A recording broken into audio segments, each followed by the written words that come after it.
Happy Friday, you guys. I'm Lindsay Cummings and I'm wearing a Thor shirt. I've got a long video for you guys today and I think I need coffee, and I've always wanted to try this it worked! It worked! Except I can't really have this without cream, so second time? Okay, this is getting ridiculous. What else can I ask for? Maybe like 7 copies of Zenith? Too heavy!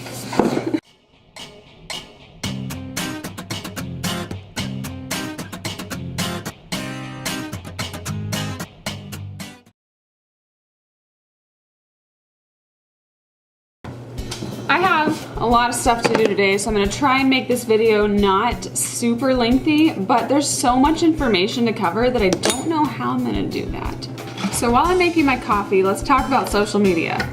First off, if you're new to the channel, let me introduce myself really quickly. My name is Lindsay Cummings. I am a full-time author of young adult and middle grade books for HarperCollins and Harlequin Teen. My first series is The Murder Complex, it's YA dystopian. My second series is middle grade fantasy. And most recently, coming out in January, is Zenith, which is co-authored with Sasha Alsberg of a book Utopia. So when you're an author, you get a ton of questions when you're on panels and at events, and one of the #1 questions that I get all of the time is about social media for authors. And so I thought I would do this video today in 2 parts. The first of which is going to be my personal experiences with social media over the course of many years of being an author. The second of which is going to be me opening up my Twitter and my Instagram and answering all of the questions you guys gave me as fast as I can, and maybe we'll get some good answers out of it. I don't know. Social media, a wonderful and terrible thing, depending on who you ask. But I think it's really necessary in today's world, especially if you want to be an author. But the question is, how in the heck do you do it? And the second question is, how in the heck do you do it well? I am not a social media mastermind, I just want to point that out, but I've worked really hard on it for a really long time, for the past like 7-ish years, and I believe that I have a pretty solid social media presence, but there's always room for these things to grow. And so in light of this, I've learned a few things. I've learned some of the things that work, some of the things that don't work. I've learned what sells books and what doesn't sell books, what pushes numbers up, what brings them down. But then I've also learned that social media is something that's literally ever changing, and you cannot predict what's gonna be the next big thing. So to start with, I did a Twitter poll this week asking which social media platform you guys liked the best. And I wasn't surprised to see that you chose Twitter, Instagram, and YouTube as your top 3. I personally love Twitter, Instagram, and YouTube, and I also thought I would add a 4th one that actually is very important to your author platform, and that is having an email list. Let's talk about platform number 1, Twitter. I personally love Twitter because I feel like it's such an accessible place to reach people. When I was in middle school and high school, I was a massive reader. I still am, but back then I would have been so excited if something like Twitter existed where I could actually reach out and talk to my favorite authors at like the drop of a hat. This is a hat dropping. Do you see how fast that is? That's like Twitter. And so when you're an author, the whole point of Twitter is to engage yourself with your readers. But also I feel like before you do that, you need to kind of figure out who you are. We all know there's lots of different ways to tackle social media, but for me, I have always been me. You're never gonna get anything but Lindsay when you're on any of my social media accounts. What's really worked for me as an author on Twitter is just giving inspirational tweets, some funny, sarcastic things, and then every now and then talking about just the crap that happens in daily life. Because I feel like that's the most me thing that I could give to my readers. Twitter was the very first thing that I used when I became a baby author. It was really exciting for me because I didn't really know anyone in the community. When you're starting out as an author, as a writer, and you really just want to grow in the industry, you kind of feel lost sometimes. Twitter is a great place to not feel lost. A perfect example of this is when I go to events. The very first event that I ever went to was a writers conference called DFWCon, and that was the hashtag DFWCon. And so when I went there, I was 18, I went with my dad.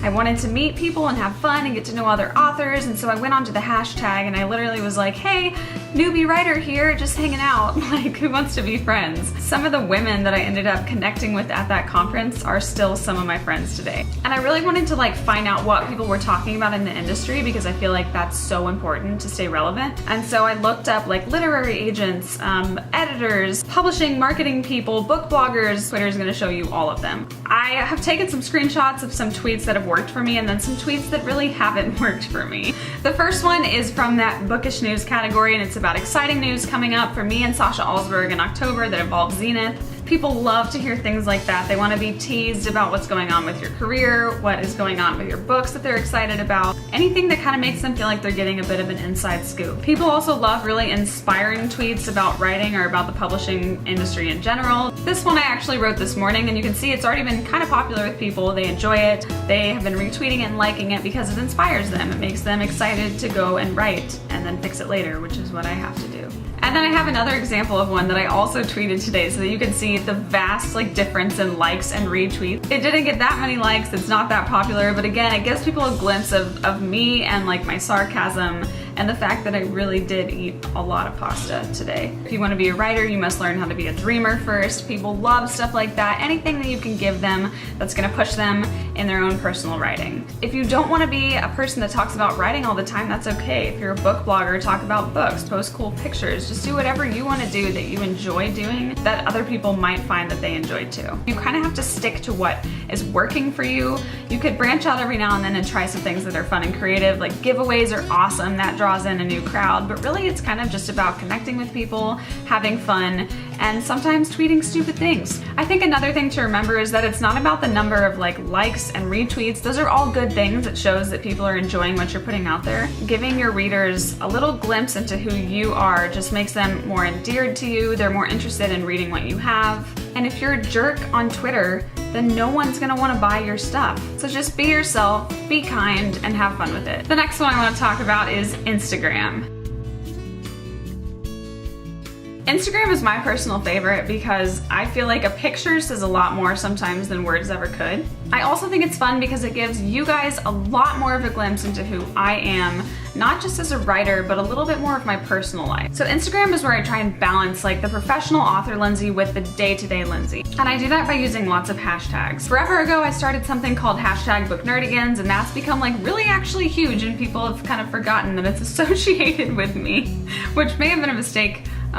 But still it's cool because it's this massive thing on Instagram that's brought a bunch of people together. And then through that I found other hashtags, there's #AuthorLife, which is awesome because it shows all of the people that are out there being authors. Another one that I have recently started doing is #RealLifeLindsay, and that's actually just a glimpse of me with no authorness whatsoever. Because again, social media is about being you and about being real, and I think if people get a glimpse into who you actually are with no filters, no nothing other than the full truth of who you are, the struggles that you're going through, I think they're gonna really, really enjoy getting to see that, and they're gonna connect with you. Now again, I took some screenshots of examples of posts that worked really well and then some that didn't work so well. I tried to do a perfect balance of real me, just the casual day-to-day stuff. I actually try and put in life struggles because we all have them, and I want everyone to see that those are real things. Awesome, fun, bookish news, and then traveling, because traveling has become a big part of author life. They send you to lots of different events and you have to show up places, and getting to share that with readers just gets them more excited. And again, Instagram is awesome. So these first two screenshots are of some that worked really well. People love romance, they love love, and so every time I post about me and my husband, people are so excited, but I always try and bridge the gap between real life to author life just a tiny bit because I think that just helps bring both of those crowds together. And so in this one I was talking about how books make dreams come true. That just gets people more excited about books. We're all kind of in the same boat, we all have dreams, and if you're a writer or reader, which is my audience, then they love to see that dreams happen because of books. The next one is of me and Sasha with our arcs of Zenith for the very first time. Again, this is a real raw moment that people love. We were so excited. Then I've done some others that have been not so popular. This one is one of me growing up, a picture of me in the surf shop, which is a really fun photo for me because it's a great personal memory, but again, it didn't connect with people as much. The next one is me riding horses, which also is something that I love. That's part of Real Life Lindsay. Not the bookish thing, not the writing thing. It draws attention, it's important to have it there. Because overall, when you look at my Instagram account, you're gonna see what I'm all about. It's good to have it there, but again, it doesn't draw as much attention of all the bookish stuff. Another awesome thing that I've learned lately for Instagram is something that I learned from author Victoria Scott, and that is asking your readers a question when you post an image. I want you guys to respond in the comments, and then I respond to you, and it gets this really great conversation going. Because then I go on their account and I look at their photos, and it's just a really awesome way to connect with readers around the world. You can do really cool things like Q&As, you can do live videos. Lately, Susan Dennard has been answering tons of author questions, and she's posting them in her Instagram stories. I talk way too much about a subject, and so that's why I do it on YouTube, which leads me to my next one, and that is YouTube. YouTube is kind of a tough one for me because I'm so new to it that I don't really know how to talk about it yet, but I can tell you this. YouTube has been the most awesome thing for me as a writer. I've been around for a while, I've written a lot of books, and I feel like at some point in time, people will either be interested in what you have to write and what you have to say and they'll want to follow you, or people will read your stuff, they'll realize they don't really like it, and then they drop off. I've seen like a ton of like ebb and flow in my social media platform and in my following and in my sales over the years. I can say with full confidence that when I started YouTubing, I feel like my sales have gone up just a little bit, but enough to be noticeable. It's not always about sales, but again, that is something that you have to think about. It's always kind of there like nagging you in the back of your mind when you're an author, because sales are really important and publishers do look at them. But YouTube, honestly, and you guys know, has been one of the biggest life-changing things for me as an author, because I never would have met Sasha Alsberg and I never would have gotten to write Zenith if I hadn't have reached out to someone that was YouTubing at the time. I wasn't personally YouTubing, but Sasha came to an event when I was on a book tour for the Murder Complex. She interviewed me, it was like one of her first YouTube videos ever, and because of that we had so much fun, we ended up staying friends, and then Zenith was born, which has been a crazy life-changing thing for me, and for her as well, I think. Should we ask her? Hello? Hey, I have a question. Has Zenith been life-changing for you? Yes. I thought you were gonna say no. I was about to hang up this phone.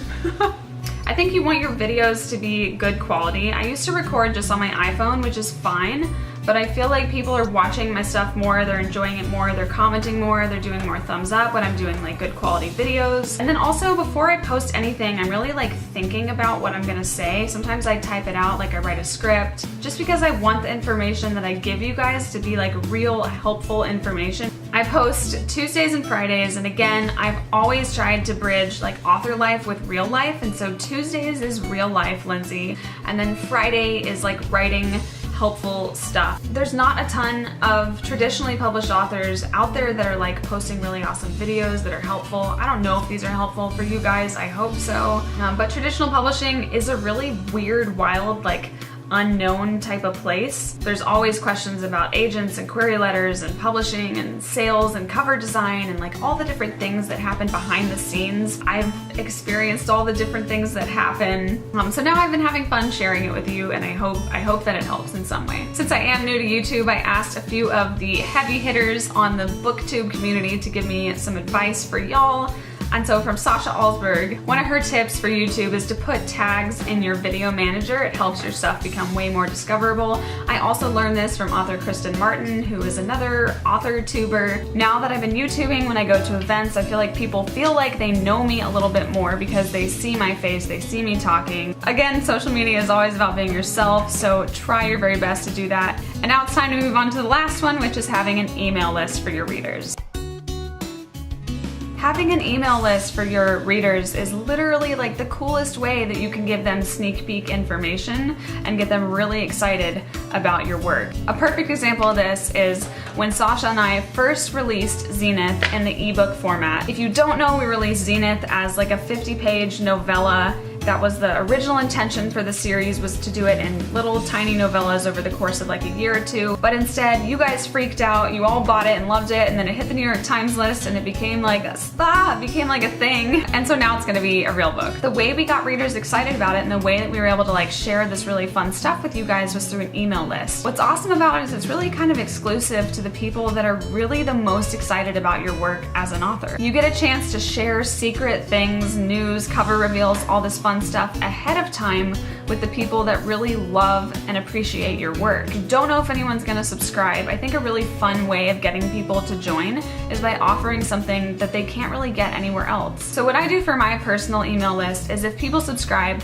I give them a chance to look at my original query letter for the Murder Complex that got me my agent. So again, it's bridging author life with real life. It's my query letter, it's my experience getting an agent, and then getting to share that with all of you. And in case you do want to subscribe and read that query letter, you can go to my website. There's a link down below in the description box. Some authors are doing really fun stuff where they're giving you like, what is their favorite writing song at the moment? What book are they reading at the moment? I've been behind in the past, or I haven't had a book deal, and so I've shared really personal things about like rejection stories from publishers, or just really anything, again, that lets you guys get a better glimpse into who I am, and that also helps you in some way with your own writing journeys. At this point in time, there has been so much information that I don't feel like it would be wise to put all of it in one video. So how about this? Next Friday, I'm gonna do the really rapid fire portion. Come back and watch it, but I will also see you guys on Tuesday where I will be vlogging. As always, thank you guys so much for watching. If you liked this, please give it a thumbs up